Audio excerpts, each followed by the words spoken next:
Kumusta pa ulit mga kaibigan? Maligayang pagbabalik sa aking YouTube channel. Para sa latest update sa kaso ng kasambahay na si Elvie Vergara sa patuloy na investigasyon ng Senado kaugnay sa mga suspect na mag-asawang Franz at Pablo Ruiz. Yaman ng mag-asawang Ruiz saan nanggaling at paano nila ito naangkin. Ito ngayon ang isa din sa tinitingnang anggulo at maaring madagdag sa kaso ng mag-asawang Ruiz. Kinuwestiyon ni Senador Idol Raffy Tulfo sina Franz at Pablo Ruiz ng kanilang ari-arian, lupain, negosyo at bank accounts. Kung ito ba ay legal na nakarehistro sa BIR at dumaan sa legal na proseso. Pati building permit ng kanilang bahay ay hiningi din ni Idol Raffy Tulfo. Sa patuloy na investigasyon ng Senado ay isa-isang lumalabas ngayon ang mga testigo na nagpapatunay sa yaman ng pamilya Ruiz at kung ano ang kanilang tunay na pagkatao sa Mindoro. Samantala, patong-patong nga na kaso ang kakaharapin ngayon ng dating amo ng kasambahay na si Elvie Vergara dahil sa di umano'y pambubulag at pamamaltrato ng kanyang dating amo na si Franz Ruiz.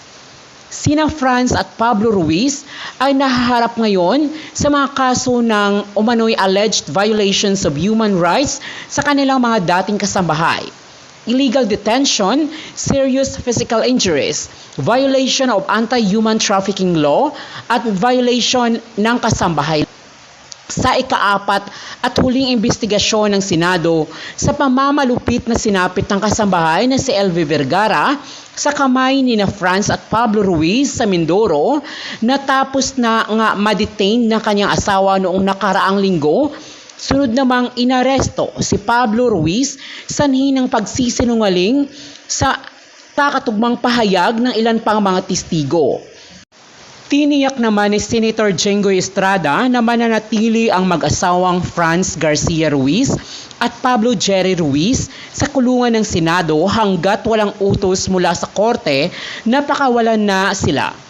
Ito ang naging pahayag ni Senator Jinggoy Estrada matapos mag-contempt ng Senado kahapon si Pablo Ruiz dahil sa patuloy na pagsisinungaling sa patuloy na investigasyon ng Senado sa kaso ng pamamalupit ng kanilang dating kasambahay na si Elvie Vergara.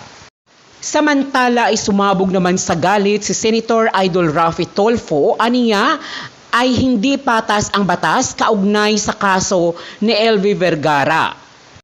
Nangakog din si Senator Tulfo na tutulungan niya ang kasambahay na si Elvie Vergara na makamit nito ang hustisya sa kanyang sinapit sa kamay ng kanyang dating amo. At nagkandak na rin ang Senado ng polygraph test kung nagsisinungaling nga ba ang mag-asawang Ruiz sa kanilang mga statement. At lumabas nga na hindi magkatugma o negative ang kanilang statement na maaaring maging basihan pa sa kaso na isasampa laban sa kanila.